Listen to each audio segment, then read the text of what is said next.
말씀을 시작합니다. 연습을 몇 번 했는데 잘 될지 모르겠습니다. 한번 해보겠습니다. 많이나 고생 말고 적게나 잘 키우자. 덮어놓고 낳다 보면 거짓골을 못 면한다. 아들 딸 구별 말고 둘만나 잘 기르자. 내 힘으로 피임하여 자랑스러운 부모 되자. 우리 어르신들 들어보셨습니까? 이 표현은 우리나라 1960년대, 1970년대에 출산 장려 운동이 아니라 아이를 적게 낳기 운동에 관련된 포스터 문구입니다. 1960년대 우리나라 공식 출산율이요, 한 가정당 6명이 넘었다고 합니다. 또한 1970년대는 2명 이하의 자녀를 둔 남성이 불임 시술을 하면 공공주택 분양 우선권을 주기도 했다고 합니다. 맞습니까? 잘 모르겠습니다. 그렇게 적혀 있더라고요. 지금 2020년을 살아가는 시대와는 전혀 상반되는 입장입니다. 불과 우리나라가 50년 전까지만 해도 아이를 많이 낳은 것에 대해 되게 부정적인 입장이었습니다. 통계청에 의하면 2018년 인구 동향 조사에 우리나라 합계 출산율이 0.98명으로 출생 통계 가장 최저치를 기록했다고 합니다. 2019년 한 언론 신문에는 이러한 자막이 기재되었습니다. 한국 출산율 0.98명 사상 최저, 세계 유일 출산율 0명대 나라라고 기재되었습니다. 이제는 제발 아이를 낳아달라고 난리입니다. 그죠? 저희 가정도 아이가 하나밖에 없습니다.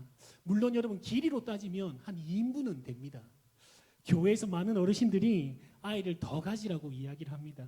전도를 못하면 뭐라고 합니까? 아이라도 많이 낳으라고 농담 삼아 이야기도 합니다.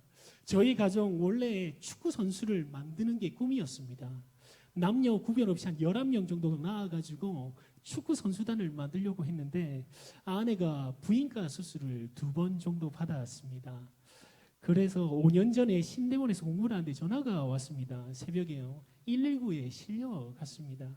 자궁도 좀 도려내고 좀 위험한 상황은 잘 넘겼지만 이제 아이를 갖는 것이 좀 어려운 조건이 되었습니다.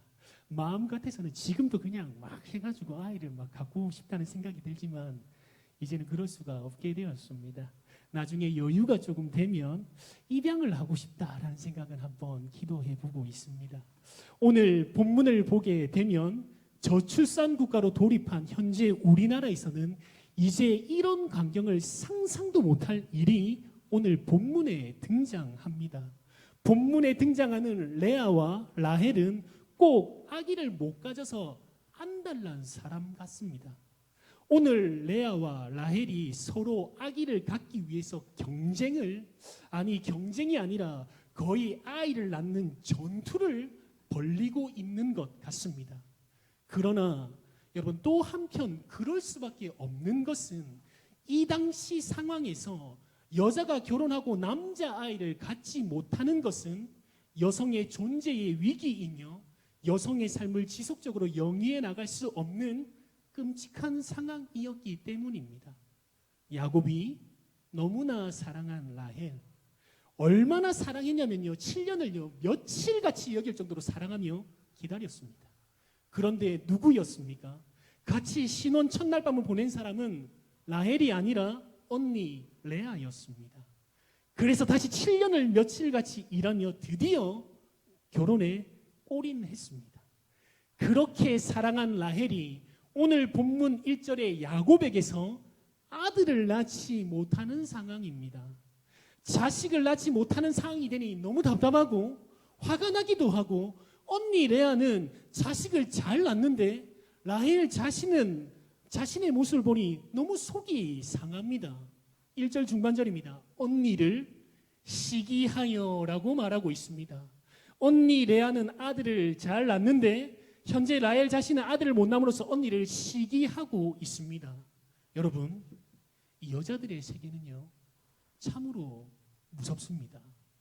저는 늘 여자들의 세계에 갇혀 있었습니다. 그래서 여자들의 세계를 잘 압니다. 어렸을 때 집에서 아버지 일 나가시면 어머니, 누나 2명 사이에서 자랐기 때문에 여자들의 세계를 잘 압니다. 그리고 지금 여자들이 집안에 2명이나 있습니다. 뭐 저희 아내와 저희 딸이겠죠. 늘 같이 지내면서 여자들의 세계를 잘 알고 있습니다. 그리고 교회를 다니니까요. 교회는 남자들보다 여자들이 더 많습니다. 그죠? 교회 생활하면서 여자들의 세계를 참 많이 보았습니다. 그러면서 생각했습니다. 우리 여성분들 참으로 어마무시한 분들입니다. 세상에서 가장 강한 사람이 누구라고 이야기합니까? 어머니라고 합니다. 옛속담에 이런 말이 있습니다. 여자가 한을 품으면 5, 6월에 뭐라고요? 서리가 내린답니다. 여자가 한을 품기 시작하면 5월에 6월에 서리가 내립니다. 지금 6월 아닙니까? 모르겠습니다. 바깥에 지금도 서리가 내리고 있는지는 모르겠습니다. 오늘 본문 1절에는 라헬이 그의 언니 레아를 시기합니다. 질투합니다. 시기와 질투의 시작이 어디서 오는 것입니까? 바로 비교의식입니다. 자신이 가진 것으로 만족하지 못하고 비교하는 것입니다. 내가 가진 것보다 남이 가진 것에 관심을 갖고 남이 가진 것까지도 내 것으로 삼고 싶은 마음에서 시기가 질투가 시작되는 것입니다. 지금 라헬은 그의 언니 레아와 비교하고 있습니다. 사실 여러분 비교할 것이 하나도 없습니다. 왜 그렇죠? 라헬이 훨씬 더 곱고 아름답기 때문입니다. 미모에 있어서는 자신 있었지만 결혼 후 아들을 낳는 일에는 레아에게 뒤지고 만 것입니다. 여기서 라헬은 심한 열등감을 나타냅니다. 이 열등감은 사람을 더욱 거칠게 만들기도 하고 때로는 교만하게 만듭니다. 그리고 극단적인 방향으로 나아가게 만듭니다. 우리 믿음의 공동체 안에도 동일합니다. 만약 우리 안에 열등감이 나타나게 되면 거칠게 되고 때로는 교만하게 되며 극단적인 방향으로 나아가게 됩니다. 우리 믿음의 공동체 안에 시기와 질투와 열등감이 사라지기를 기도합니다. 시기와 질투로 열등감이 생겨나게 되는 이유는 무엇일까요? 내가 누구인지에 대한 정확한 정체성을 잃어버렸기 때문입니다. 기억하십시오. 사람은 열등감을 가지고 비교의 대상이 아닙니다. 사람을 다른 사람과 비교할 때에 사람은 한순간 하나의 물건에 하나의 상품에 지나치지 않게 됩니다. 여러분 상품은 더 좋은 상품이 나오면 그 가치가 떨어지게 됩니다. 그리고 상품은 대량 생산이 가능합니다. 그리고 상품은 가격으로 측정할 수 있습니다. 그런데 작품은 어떻습니까? 작품은 유일무이한 겁니다. 작품은 절대 대량 생산할 수 없고 복사할 수 없고 똑같은 것이 나올 수 없습니다. 여러분 무엇보다 작품을 만드신 이가 아주 가치 있게 만들었다면 그 작품은 이미 충분한 가치가 있는 작품입니다. 하나님은 우리를 비교하기 위한 물건으로 상품으로 만들지 않았습니다. 하나님은 우리를 작품 중에서도 걸작품으로 만드시고 우리를 지으시기 전부터 사랑하시고 계획하신 하나님이십니다. 그 하나님께서 우리를 만드시고 보시기에 심히 좋았다고 말씀하셨습니다. 하지만 우리가 누구인지에 대한 이 정체성을 잊어버리고 잃어버리게 되면 우리가 상품으로 전락할 수 있습니다. 사랑하는 여러분, 우리가 얼마나 대단한 존재인지, 내가 얼마나 소중한 존재인지 우리는 깨달아야 합니다. 사랑받기 위해, 그리고 그 사랑 전하기 위해 주께서 우리를 택하시고 생명 주시고 사명을 주신 것입니다. 오늘 이후로 이제 우리 시기하지 않습니다. 여러분 오늘 이후로 우리 이제 질투하지 않습니다. 서로 비교하지 않습니다. 왜요? 우리는 상품이 아니기 때문입니다. 하나님께서 지으신 최고의 작품입니다. 영어로 뭐라고 얘기한 줄 아십니까? You are special이라고 이야기합니다. 하나님 손에 지은 최고의 작품 바로 저와 여러분입니다. 한번 저를 따라 고백해 보시겠습니까? 난 하나님께서 만드신 최고의 작품이야. 우리 한번 고백해 봅니다. 난 하나님께서 만드신 최고의 작품이야. 요라면 별로 재미가 없고요. 팔을 자기 이렇게 한번 쓰다마 주셔야 됩니다. 난 하나님께서 만드신 최고의 작품이야. 한번 해보시겠습니다. 난 하나님께서 만드신 최고의 작품이야. 한번 자기를 한번 쓰다마 봐주시죠. 그리고 옆 지체들한테도 한번 고백해 보시죠. 글로벌하게 영어로 한번 얘기해 볼까요? 당신은 하나님께서 만드신 최고의 작품이다. You special이라고 한번 얘기해 주시죠. 당신 스페셜입니다. You special입니다. 하나님께서 만드신 최고의 작품입니다. 하지만 이 정체성을 잃어버린 라헬은 시기에, 질투에, 열등감의 절정에서 이렇게 이야기하고 있습니다. 본문 1절 하반절입니다. 내게 자식을 낳게 하라. 그렇지 아니하면 내가 죽겠노라 라고 야곱에게 말합니다. 죽을 것만 같은 고통이었습니다. 저와 여러분이 라헬의 입장이 되어 보십시오. 너무나 사랑한 남편 야곱을 7년 뒤에 볼 줄 알았는데 14년 뒤에 드디어 야곱을 남편으로 맞이하게 됩니다. 그런 사랑하는 야곱과 함께 사는데 그 사랑의 증거인 자식이 생기지 않는다는 것입니다. 서두에도 이야기했지만 이 당시 여자가 결혼해서 남자아이를 낳지 않으면 인정받을 수 없고 버림당하게 되는 것이 여자들의 삶이었습니다. 그래서 야곱에게 내가 자식을 낳지 못해서 죽겠다라고 이야기하는 것입니다. 그런데 그런 라헬의 절규와 같은 고백 속에 남편을 붙들고 하소연하는데 야곱 하는 말이 이렇습니다. 우리 본문 2절 말씀인데 우리 다 같이 한번 읽어봅니다. 본문 2절입니다. 시작. 야곱이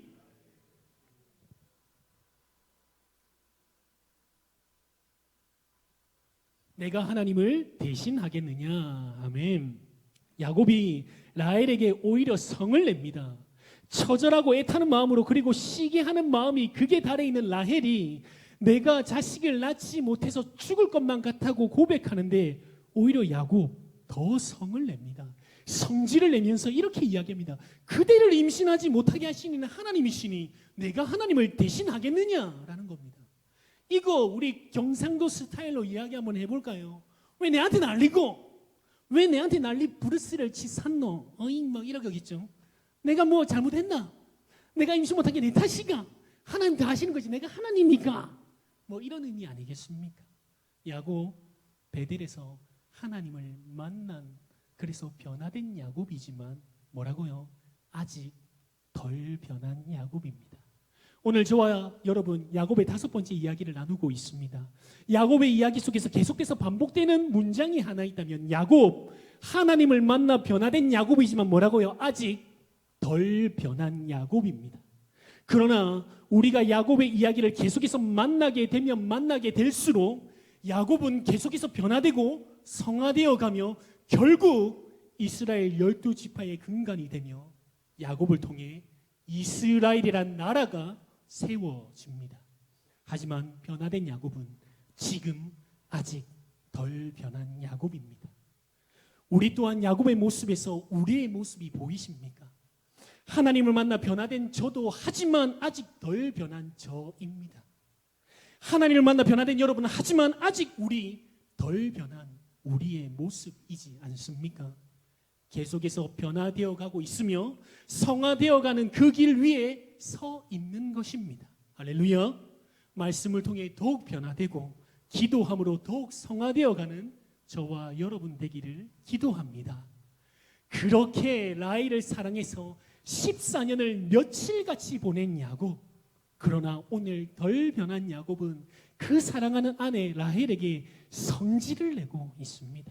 왜 내한테 난리냐고, 내가 뭘 잘못했냐고 말하고 있다는 것입니다.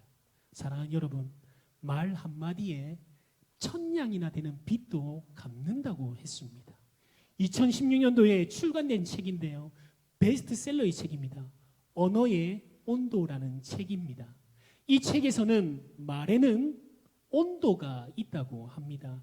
말에는 나름 따뜻함과 차가움이 있다고 이 책은 소개하고 있습니다. 말은 한순간 나의 마음을 꽁꽁 얼리기도 하고 그 꽁꽁 얼어붙었던 마음을 녹여주기도 합니다.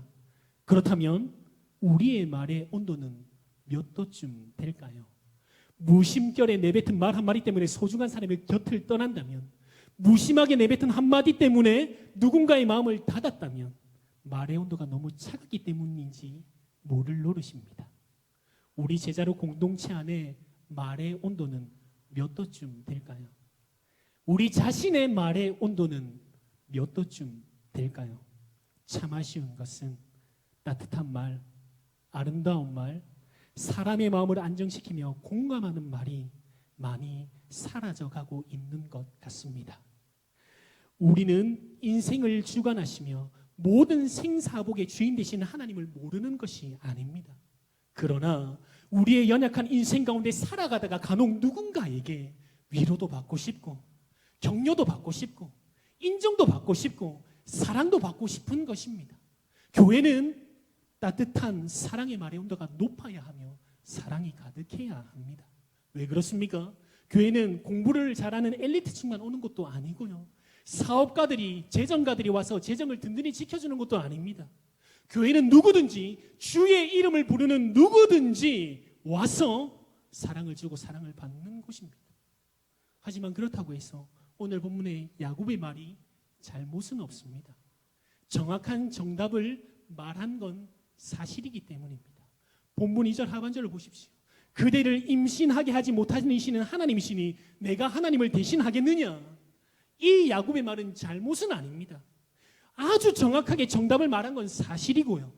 그런데요, 이 믿음에 연약한 사람이라든지 라헬처럼 상황이 너무 절박하고 어려워서 하나님이 잘 보이지 않는 사람들에게 정답을 이야기하기 이전에 먼저 사랑의 언어로 따뜻한 말로 위로하고 격려하며 이해하며 사랑해야 하는 것이 필요합니다.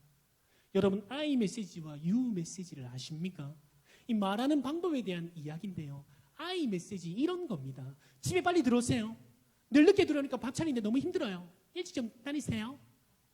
I 메시지입니다. 자기 위주로 대화하는 내용입니다. U 메시지 이런 것입니다. 집에 빨리 들어오세요. 당신이 좋아하는 김치찌개 끓여놨어요. 얼른 오세요. 보고 싶어요. U 메시지 상대방 위주의 메시지입니다. 목적은 똑같습니다. 집에 일찍 들어오라는 겁니다. 그런데 I 메시지와 U 메시지는 그 차이는 극과 극입니다. 제가 들어도 집에 빨리 들어오세요. 밥 차리기 또 힘드니까 이거보다는 집에 일찍 들어오세요. 김치찌개 끓여놨어요. 보고 싶어요. 아마 U 메시지 들으면 저라도 집에 빨리 가고 싶습니다. 지금도 막 달려가고 싶습니다. 저라도 U 메시지를 듣게 되면 여러분도 마찬가지지 않겠습니까? 여러분이 이 땅에서 가장 위대한 U 메시지 바로 십자가입니다. 나를 위해서 나를 사랑하사 자기 자신을 버리신 예수 그리스도의 십자가, 이 땅에서 가장 위대한 U 메시지입니다.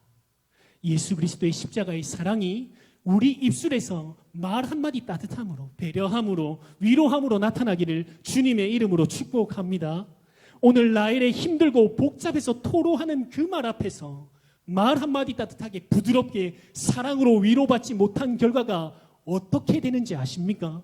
오늘 본문 3절로부터 22절까지 아이를 갖는 것이 경쟁이 되는 것처럼, 아니 마치 전쟁의 상황처럼 나타나게 되는 결과를 초래하고 있습니다. 만약 야곱이 조금만 따뜻한 말로 위로하고 이해했다면 아이를 갖는 것이 경쟁이 되고 전쟁이 되는 상황처럼 되었을까 싶습니다. 오늘 본문은 말 한마디에 천냥빚을 갚기는커녕 말 한마디의 잘못으로 인해서 자식을 낳게 되는 전쟁이 본격적으로 시작됩니다. 자신이 아이를 가질 수 없으니 시녀들을 동원하면서까지 아이를 낳는 일에 혈안이 됩니다.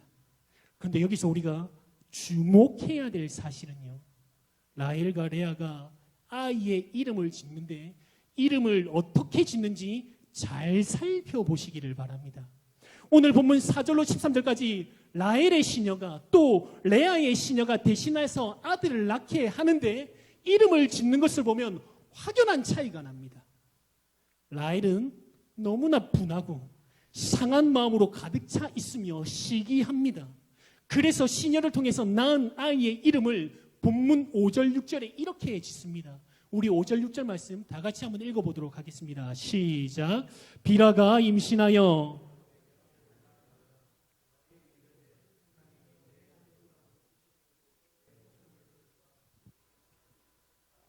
이로 말미암아 그의 이름을 단이라 하였으며, 아이의 이름을 내 억울함을 푸시고 내 호소를 들었다라는 의미로 단이라고 짓고, 또 다른 아이의 이름을 본문 7, 8절에 이렇게 짓습니다. 우리 7, 8절도 읽어봅니다. 시작.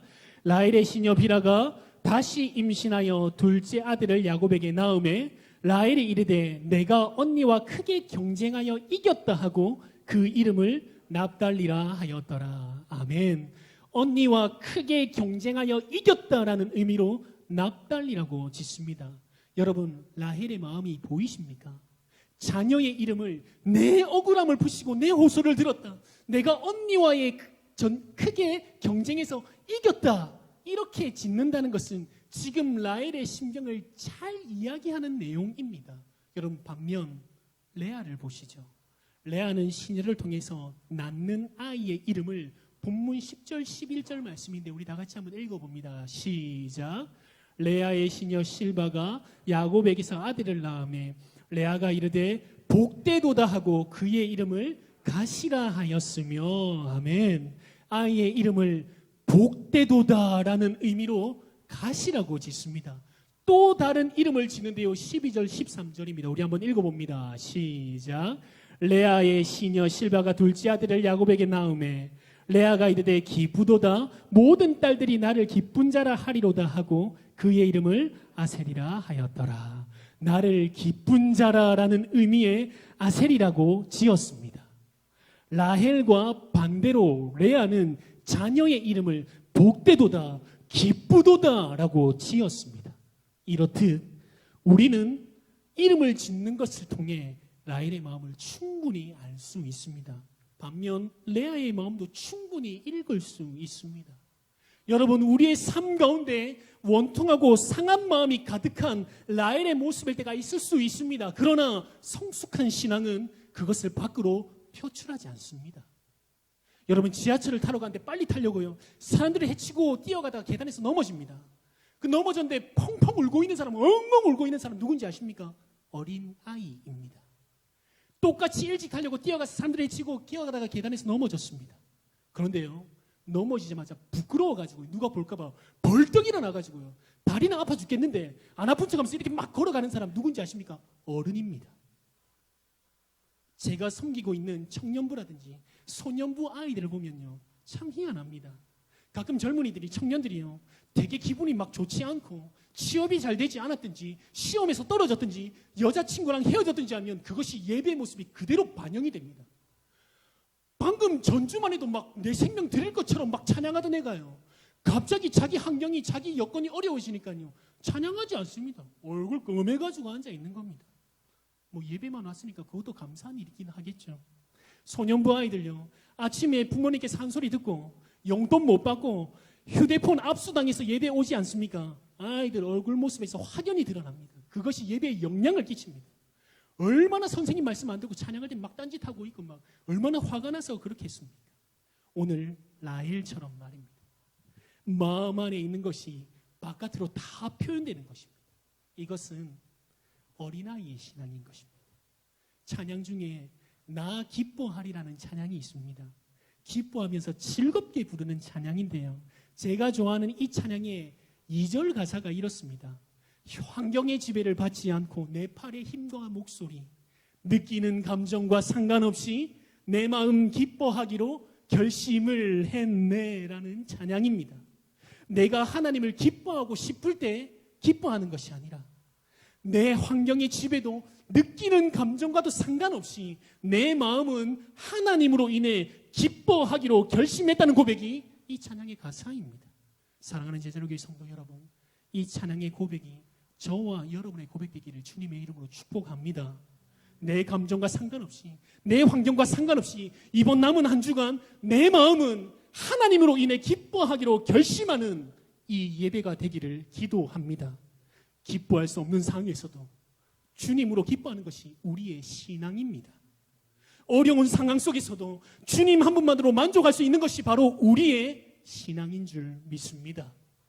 말 한마디로 인해 일어나는 경쟁, 아니 전쟁, 그리고 이 치열한 경쟁과 전쟁의 가장 절정에 이르러 큰 사건이 등장하게 되는데 오늘 본문 14절에 등장하는 합판체입니다.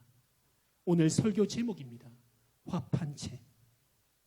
하나님이 인생의 주관자이시며 생명을 주시는 분이신데 이 경쟁 구도에, 이 전쟁의 구도에 눈이 어두워져서 결국 합판체가 등장합니다. 여러분, 합판체가 무엇입니까? 쉽게 표현하면 임신 촉진제, 정력제입니다. 더 쉽게 이야기해 볼까요? 현대판 비아그라와 똑같은 겁니다. 결국 2절의 말씀처럼 자식을 낳게 하는 것이 하나님이 하시는 일이며 생명의 주권이 하나님께 있다는 것인데 사람의 행위가 들어가기 시작합니다. 합한 채로 하나님이 하신 일을 대신하려고 하는 악을 행하는 것입니다. 자신의 힘으로 이루고 쟁취하려고 나약한 인간의 모습에 극치를 보여주고 있습니다. 14절 하반절입니다. 언니의 아들의 합한채를 청구하노라. 라헬이 지금 합한채를 청구합니다. 여러분, 청구란 말이 좀 거창하게 느껴지겠지만 쉽게 번역하면 이렇습니다. 합한채 그거 놔주라. 그 합한채 그거 내주라 라는 것입니다. 지금 라헬은 지푸라기라도 잡고 싶은 심정입니다. 자신이 아이를 갖지 못하고 그의 시녀를 통해 아이를 가졌을 뿐 자신이 진정 아이를 갖지 못하는 상황 속에서 지금 그 현실 앞에서 지금 당장 눈에 보이는 합한채를 달라고 사정하며 합한채를 의지하려고 합니다. 하나님 눈에 보이지 않고 들리지 않고 손에 잡히지 않으니 라헬 지금 당장 눈에 보이는 지금 당장 손에 잡히는 합한채를 의지하는 것입니다. 본문 15절 말씀입니다. 우리 15절 말씀 같이 한번 읽어볼까요? 30장 15절입니다. 시작. 레아가 그에게 이르되 네가 내 남편을 빼앗는 것이 작은 일이냐? 그런데 네가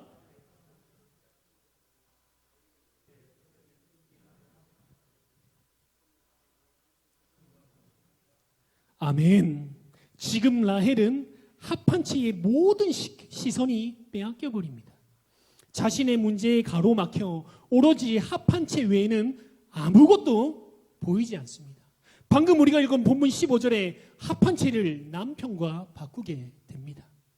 아이를 갖기 위해서 합한채를 선택한 라헬은 너무나 편협한 생각으로 가득 차 있습니다. 합한채를 남편보다 그리고 하나님보다 더 의지하며 이 합한채가 나의 모든 문제를 해결해 줄 거라고 생각했던 것입니다. 그래서 남편과 가감하게 바꾸어 버립니다. 합한채 대신에 오늘 밤 내 남편이 언니와 동침하겠다 하고 이야기하는 것입니다. 결국 언니 레아는 야곱과 동침하여 5번째 아이를 낳게 되고 라헬에게는 합한채만 얻고 아이를 갖지 못하고 정작 아기는 언니 레아가 가지게 됩니다. 우리는 착각합니다. 지금 당장 눈앞에 지금 당장 손앞에 잡히는 합한채만 있으면 지금 내 안에 닫혀있는 태의 문이 열리고 아이를 가질 거라고 생각합니다. 우리가 읽지는 않았지만 본문 22절입니다. 하나님이 라헬을 생각하신지라 하나님이 그의 소원을 들으시고 그의 태를 여셨으므로 라고 말씀합니다. 아기를 가진 것이 합한채 때문입니까? 오늘 본문은 정확하게 그 답을 줍니다. 하나님이 그의 태를 여신 것입니다. 그리고 누가 태어나는 줄 아십니까? 바로 요셉이 태어납니다. 마가복음 11장 22절에서 24절입니다. 예수께서 그들에게 대답하여 이르시되 하나님을 믿으라. 내가 진실로 너에게 이르노니 누구든지 이 산더러 들리어 바다에 던지리라 하며 그 말하는 것이 이루어질 줄 믿고 마음에 의심하지 아니하면 그대로 되리라. 그러므로 내가 너에게 말하노니 무엇이든지 기도하고 구하는 것은 받은 줄로 믿으라. 그리하면 너희에게 그대로 되리라. 아멘. 하나님 오늘 우리에게 주시는 말씀입니다. 하나님을 믿으라. 의심하지 아니하면 그대로 되리라. 받은 줄로 믿으라. 그리하면 너희에게 그대로 되리라. 할렐루야. 아멘. 오늘 여러분들에게도 묻습니다. 우리 안에 합한채는 무엇입니까? 하나님 외에 우리가 의지하고 있는 합한채는 무엇입니까? 인생의 모든 수고와 무거운 짐을 대신 지시는 하나님이십니다. 그러나 그 하나님을 의지하지 않고 여전히 우리 안에 내 생각들, 내 계획들, 내 경험들로 가득 찬 나의 합한채, 이것을 내려놓아야 합니다. 우리 안에 합한채를 내려놓고 하나님을 전적으로 신뢰하며 하나님을 의지하는 우리의 삶과 신앙 되기를 주님의 이름으로 축복합니다. 사랑하는 제자들에게 성대로 말씀을 마무리합니다. 오늘 우리 믿음의 공동체 안에 따뜻한 말, 그 말 한마디로 인해서 많은 사람이 위로받고 공감해주는 따뜻함이 가득하기를 기도합니다. 우리 주위에 라헬과 같은 사람이 얼마나 많은 줄 모릅니다. 말 한마디에 천냥빚 갚는다고 합니다. 여러분의 입술에 나오는 따뜻한 말 한마디로 인해서 여러분의 가정이, 여러분의 사업터가 여러분이 가는 곳곳마다 사랑의 온도가 충만하기를 기도합니다. 또한 내 마음이 너무 힘에 겨워서 지칠지라도 환경 속에 빠지지 마시고 상황 속에 빠져 계시지 마시고 문제 넘어 계신 하나님 바라보며 끝까지 믿음의 고백을 고백하시고 은혜를 구하시는 저와 여러분 되기를 기도합니다. 당장 손에 잡히고 눈에 보인다고 해서 하나님 외에 다른 것을 의지하면 안 됩니다. 사람의 짧은 생각으로 전능하신 하나님을 견주지 마십시오. 합한 채로 무언가를 해보려고 노력하는 그 자체가 이미 교만하며 하나님을 대적하는 것입니다. 나의 합한 채를 내려놓고 하나님만 의지하는 저와 여러분 되기를 소망합니다. 어려운 일 당할 때에 의지하는 내 주님을 더욱 의지하는 우리의 삶과 신앙 되기를 주님의 이름으로 기도합니다.